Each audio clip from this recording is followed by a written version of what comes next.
Hello बच्चों। तो start करते हैं अपनी नई यूनिट जिसका नाम है वेव्स।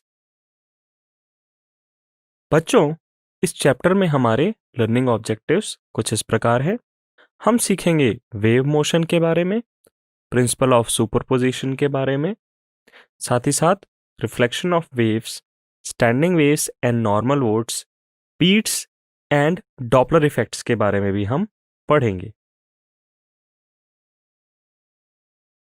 बच्चों, रोजमर्रा की जिंदगी में, आपकी डेली लाइफ में आप किसी ना किसी फॉर्म में वेव जरूर ऑब्जर्व करते हैं, भले ही आपको ये मालूम ना हो कि वो एक वेव है। फॉर एग्जाम्पल, सुबह उठने के लिए जब अलार्म क्लॉक बजती है और आप उसे बंद कर देते हैं, वहां पर भी वेव है, क्योंकि जो साउंड आपको परेशान करता है वो एक वेव है।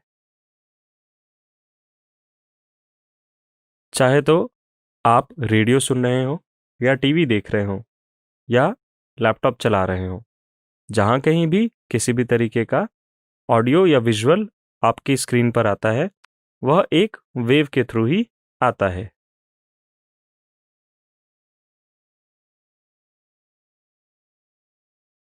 तो बच्चों, वेव है क्या? Wave is a disturbance that transfers energy from place to place. यानी कि एक डिस्टरबेंस है, एक एनर्जी है जो प्रोपगेट करती है, ट्रैवल करती है एक प्लेस से दूसरे प्लेस तक। जैसे कि आप देख सकते हैं कि यहाँ पे हमने एक स्ट्रिंग को टाई कर रखा है एक एंड से, और दूसरे एंड से हम झटका दे रहे हैं, हम डिस्टरबेंस दे रहे हैं। यहाँ पे मैंने लेफ्ट हैंड से एक डिस्टरबेंस दिया, जो कि आप देख सकते हैं।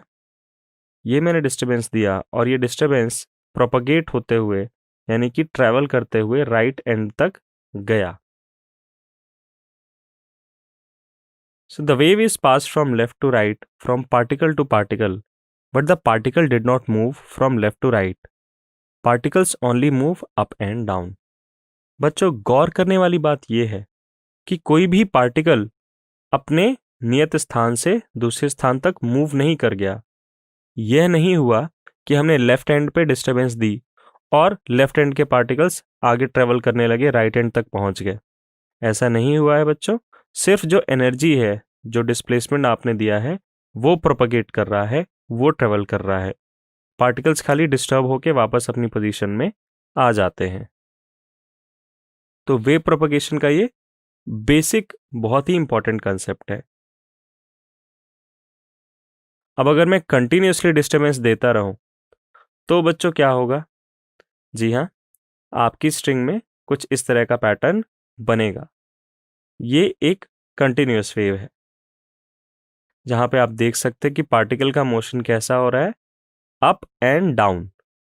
यानी कि आपका डिस्टरबेंस तो राइट एंड की ओर जा रहा है, लेकिन आपके पार्टिकल्स कैसे डिस्टर्ब हो रहे हैं, वो कैसे मूव कर रहे हैं, वो डायरेक्शन ऑफ मोशन के परपेंडिकुलर डिस्टर्ब हो रहे हैं। एनर्जी आपकी जा रही है राइट साइड में और पार्टिकल मोशन हो रहा है अप एंड डाउन। एक और बात आप याद रखेंगे बच्चों, चूंकि पार्टिकल्स मीडियम के कभी भी मूव नहीं करते आगे डिस्टरबेंस के साथ, सिर्फ और सिर्फ एनर्जी मूव करती है। So there is no transfer of mass while propagation of wave. We know that in wave motion, a disturbance travels from one place to another place. This disturbance can be due to, in a stretched string, displacement of particle from its mean position, or in sound waves, displacement of medium particle from mean position. In sound waves, change of pressure और density of medium के कारण भी ये disturbance हो सकता है। बच्चों, एक एक करके इन पॉइंट्स को समझ लें। पहले आपसे कहा गया है कि वेव कुछ नहीं है बल्कि एक डिस्टरबेंस, एक एनर्जी का प्रोपगेशन है एक प्लेस से दूसरे प्लेस तक। बिल्कुल अग्री करते हैं। तो जो पहला पॉइंट हमने लिखा, in a stretched string displacement of particle from its mean position, यानी कि एक हमने स्ट्रिंग ले लिया, एक रस्सी ले ली जिसको हमने टाई कर रखा है दोनों एंड से, और अगर हम एक एंड से डिस्टरबेंस देते हैं तो उसके, चूंकि स्ट्रिंग को हमने टाई कर रखा है, उसमें तनाव है, उसमें टेंशन है, तो आप जब उसको डिस्टर्ब करेंगे एक एंड से, तो पार्टिकल्स अपने मीन पोजीशन से अप एंड डाउन डिस्टर्ब हो जाएंगे, डिस्प्लेस होंगे। तो इस वजह से और इसी के कारण ही आपका डिस्टरबेंस प्रोपगेट कर पाएगा। सेकेंड पॉइंट, किसी मटेरियल मीडियम में जो पार्टिकल अपने मीन पोजीशन से टू एंड फ्रो अपने नेबरहुड में वाइब्रेट करते हैं, कोलाइड करते हैं नेबरहुड के पार्टिकल्स से, तो फिर हम कह सकते हैं कि साउंड वेव का वहाँ पे डिस्प्लेसमेंट इनेबल होता है। इस वजह से साउंड वेव का डिस्प्लेसमेंट फैसिलिटेट हो पाता है और साउंड प्रोपगेट कर पाता है।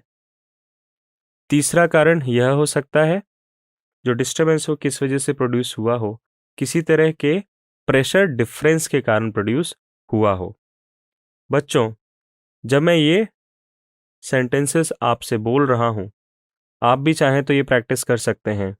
आप अपनी हथेली अपने मुंह के करीब लाके रख सकते हैं और जब भी आप कुछ बोलेंगे, जो मैं कह रहा हूँ आप उसे रिपीट करें और आप एक्सपीरियंस करेंगे कि थोड़ा सा एयर प्रेशर आपके पाम यानी आपकी हथेली पर भी फील हो रहा है।